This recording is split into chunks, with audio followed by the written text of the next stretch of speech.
Hey there. This is a talk I gave a couple of weeks ago back at a DesignBrew Meetup in Dublin. I've got a few requests to re-record the talk so that the attendees could share it with their peers. So here we are. Today I'm going to talk about a topic that is close to my heart, and that is the collaboration between design and product management. Before we dive in, quickly want to introduce myself. I'm John Keneally, Senior Product Manager at Toast, and I'm also the founder of Young Leaders in Tech. It's a website, meetup, podcast where I share insights, tips, and my own reflections about product management. So you'll notice throughout the presentation as well that there's some slides have a number in the bottom right corner. Anytime you see one of these, it means that I've wrote about it on a blog. I have how-to guides where you can set up the same thing and do it for yourself. Simply just search for the number on my website and you'll find it. Feel free to take a picture or note them for later so you can check it out. So for my talk today, I'm focusing on three key aspects of design-driven collaboration. First part, how designers can own the relationship with product managers. The second part will be how you can establish clear ways of working to set yourself and your team up for success. And finally, the value of organization and efficiency in discovery and delivery. So these concepts are actionable, and my goal for you today is to leave here with ideas that you can implement immediately. Before we dig in, though, I want to quickly touch on AI. It won't replace us as professionals, but it will help us work smarter by filling in gaps, identifying opportunities, and boosting efficiency. I use it a lot, and it's definitely helped me deliver better content and processes across the board. If your company doesn't have already access to AI enterprise tools, I encourage you to advocate for them. It's definitely worth it. So, AI grandstanding aside, let's kick off with my first point. When it comes to design and product collaboration, owning the relationship is critical. Designers often work with product managers who are stretched thin, managing multiple features, products, projects, or even entire product areas. If you, as a designer, don't take ownership of the design aspects of the relationship, it's easy for your input to be sidelined. Taking the ownership means that you need to be proactive in how you communicate and ensure that design is represented in every decision. A key step in this ownership is choosing the right communication method between you and your team. You need to agree as a team where specific types of communication will happen. So choosing these ensures that everybody knows where to go for updates, roadmaps, discovery docs, or just purely eliminating duplication or missed messages. I'll give you a hint. It's not Figma. Sorry, designers. Yeah, it's great for design, but it's not where team-wide updates or discussions should live. It's not built for threads. It's not great for documenting decisions, and it definitely doesn't work as your main communication method. These ones are good for knowledge sharing. They're really great for creating a record of decisions, plans, or sharing ideas async.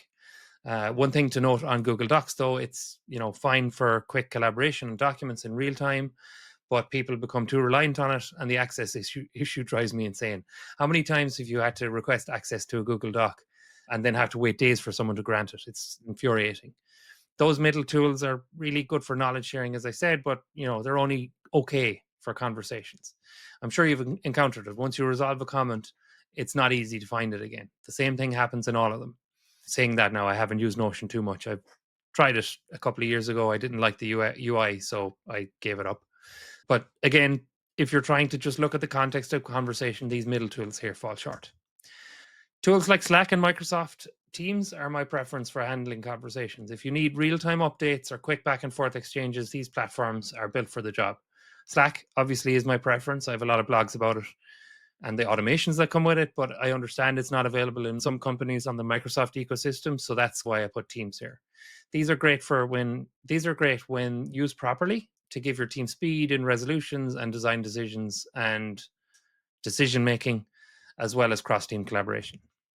Once you decide on the medium, then you'll want to aim for clear and consistent messaging.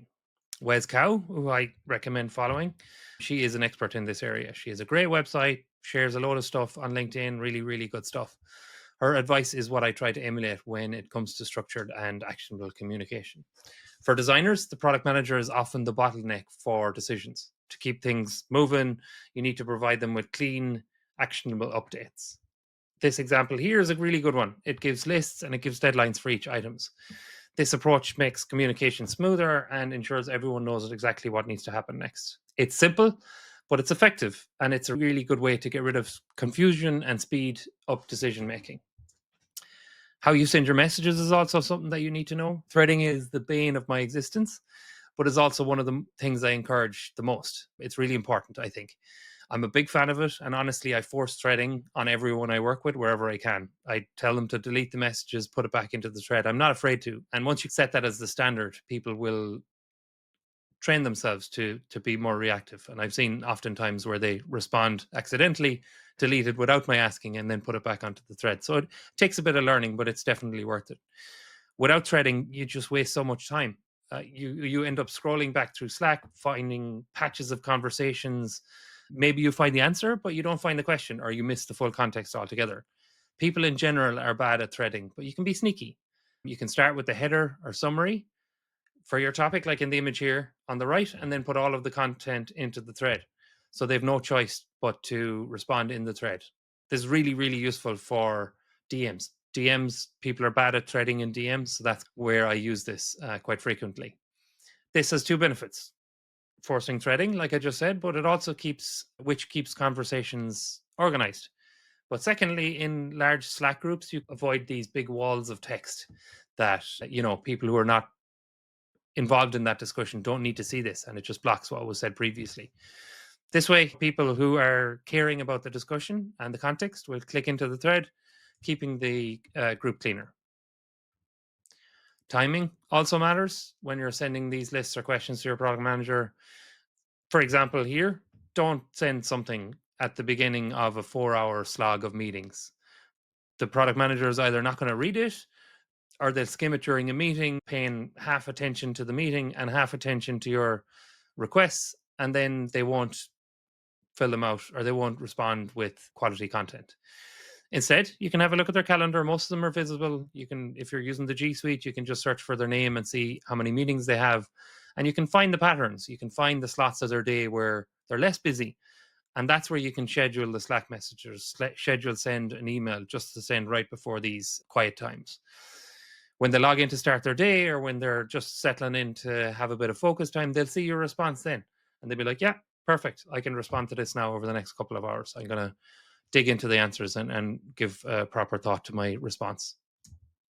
You'll quickly see, as throughout this whole presentation, that I'm a big fan of making life easier for myself and, of course, my team. And efficiency is key. Anything you find yourself doing repeatedly should have a template. Just consider it. Anytime you're doing something, you sit down, you're like, I've done this yesterday, I've done this today. Template. It's really simple to automate a load of stuff that you might think is pointless to automate. There's a lot of mini efficiency improvements you can make, and they all add up in the end. For example, here, this is a reminder in Gmail, Outlook, whatever. You can create a reminder that sends to yourself, or that is on your calendar, for the lists that we just gave examples for. You can fill in the specific questions. You can give it all of the templates, so you don't have to repeat or repeatedly create the list anytime you need to send it to them. You can take it even further. Like I said before, I use Slack automations for a lot of things. You can automate the date variables. You can make it really simple for yourself to start this thing and send it consistently, and remind yourself to send it consistently. You might not see calendar reminders, but you will see it in Slack most often. You can set up recurring messages with the automation, with the template included. This just saves you that effort creating the list every time. It's quick, it's efficient, and it makes your communication consistent and organized. So that's really important. Moving on to my second point. One of the most important things you can do is to establish a clear way of working. So, how do you work? How does design work? How does your team work? It's not about just sending information, it's about understanding and aligning on how everyone collaborates. How do you work together effectively? You should define the roles and responsibilities of each team member. There's no confusion about who owns what. You should set expectations for communication, including how and when updates like the ones I've just shared are going to be shared. You should align on processes for feedback, how it's collected, shared, and implemented. When everyone's on the same page about how a team operates, it reduces friction, speeds up decision making, and creates a more cohesive environment. I'm also a huge fan of creating ways of working documents. This document here, I have a blog about it, as you can see in the corner. This outlines how your team collaborates, how you communicate, how you operate day to day. The key here is to remember that this document isn't static, so it needs to change and evolve. It's important. Every company is different, every team is different, a team is different week on week, and what works now might need to be changed. On this, you can have how you use Slack threads or communication on other platforms, how sprint planning, refinements, design reviews are run, details of team norms for meetings, stand-ups, for retros. Like all of these things can be on your ways of working. It becomes super important during retros. So if a sprint planning isn't working, for example, you can refer back to the document and say, hey, what can we adjust? Then you can update it. And maybe you can do async stand-ups or Slack automations and free up the meeting for co-working. This is actually a recent one that my team just did, and it's been great. We've gone away from daily stand-ups. We do them all async now. This is actually a clip of my ways of working page in Confluence. In a way, it's like you're QAing how your team works and the processes of your team. You're constantly testing and iterating to find better ways of working together. It's also a great resource for onboarding new team members. Instead of spending hours explaining how the team operates, you share the document. They get a clear understanding of your team's norms, stand-ups, and workflows, and they can get onboarded super quickly. The next idea can be very useful, especially if you're working across multiple projects with different PMs or as a shared resource for several teams. Now, you can create your own personal user manual. Basically, it's like a document where you outline how you like to work. Think of it as a guide to help others understand your working style. Shown here is a lot of what you can include. This is something that you can share when you're starting with a new team or a PM. It opens the door for smoother collaboration and clearer expectations. It's also really helpful for avoiding misunderstandings. So things like public praise, while people might find it uncomfortable, others love it. Outlining these preferences upfront makes work and relationships more seamless and enjoyable. If you create one, you can take it with you from company to company. Just copy the structure and customize it to fit your current role. It's really simple. Moving on to the final point, and probably the most important of the three, well, to me at least, be organized. Organization is the foundation of a good worker, and it benefits not just you, but everyone you work with. The more organized you are, the less stressed you'll feel at work. And just being organized makes you someone people want to collaborate with. It shows professionalism and reliability. For example, if you're handling a PM or if you're handing a PM multiple designs across different templates without any continuity, it's going to create confusion. If every customer journey you create looks completely different with no consistent pattern, the PM has to learn your process from scratch each time. That adds unnecessary complexity and more work to their already overloaded plate. By staying organized, using consistent styles, templates, processes, you make onboarding to new projects seamless and everyone stays focused on the work that matters. Create templates, create automations. I've said this before, I'll say it again. If you're using all the tools you're using, Slack, Confluence, Jira, all those have options to help you with this. For example, you can create templates for customer journeys, automation templates for repetitive tasks. Basically, any process you find yourself doing more than once, you can automate it. These kind of workflows are incredibly useful, and many people don't think to explore them. Every time I've introduced automations at a company, the reaction is like, oh, wow, that's really handy. So, like, it's worth investing a bit of time to set these up. You'll save hours down the road. The first example of using automation is feedback collection. So this is an example of one I've done already. This is a feedback collection based on an emoji response. You can set up the emoji to send a message to yourself, send a message to whoever does the emoji. They can fill out the form, give their feedback. The responses get saved to the thread. The response goes to the person who input it, and the response goes to you or your leadership Slack channel for visibility.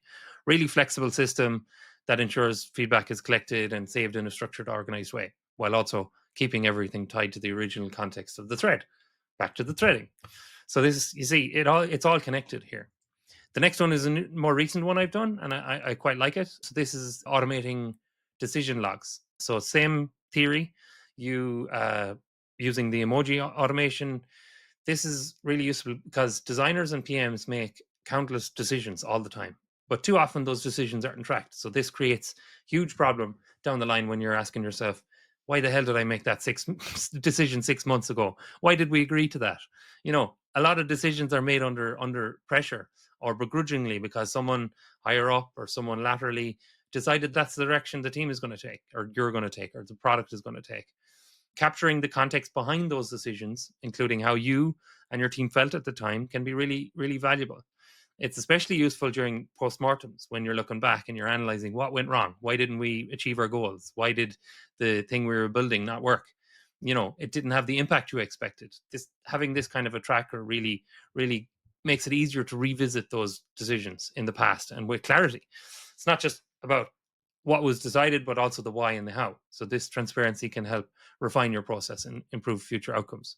One kind of neat thing about this that I personally I find is really good is that when you're responding back to the thread, you can send the bulk of the response to the thread, but keep the feelings for the private threads. So you don't want someone getting upset that you're angry about a decision you have to make on a Slack thread with stakeholders or senior managers. So you can just hide that part and send that to yourself so that you'll have the context for yourself in the future. As I mentioned earlier, I take a lot of templates. I do have a Miro board, and it's now public that you can access with this QR code.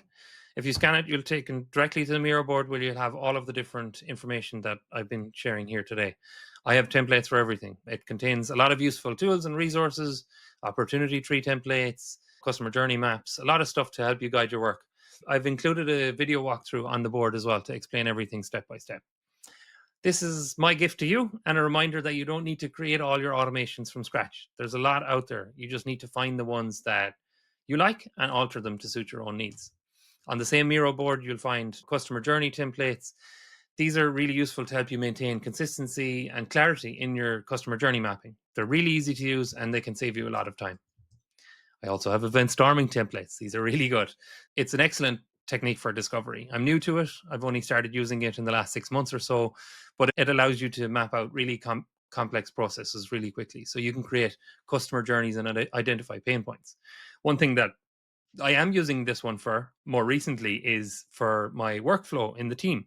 So the QA processes. So you start off basically with an epic workflow or your user story workflow in progress, QA, delivery, code review, whatever. Each step you would start mapping out what happens between each step. What can go wrong? What are the pain points? How many things do we have to do multiple times? And then you can start identifying places where automations could fix some of the pain points. Field values are not being updated. The ticket doesn't get marked as release when the environment moves to production. That kind of thing. That can be automated and it can make your lives a lot easier, especially if you're working cross time zones. So everything I've just talked about, everything is on the Miro board. Head on over, explore, copy the templates, see if there's anything that could be useful for yours or your team. Do give me feedback. I'd love to hear it. You can connect with me on LinkedIn, send me messages. I don't know if you can comment on the board, but yeah, just drop me a line anywhere you're in contact with me. You should also write about the work you do. It doesn't have to be public. So over the last year, I've written a lot. If you go to my website, you'll see them all. I was writing once a week, and it's been incredibly valuable.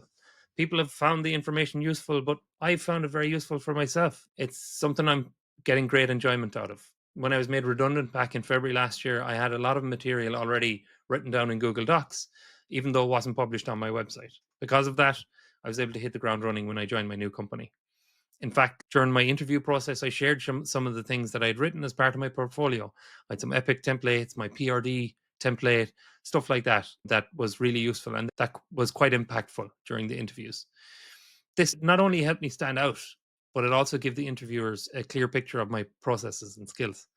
So they found it really insightful.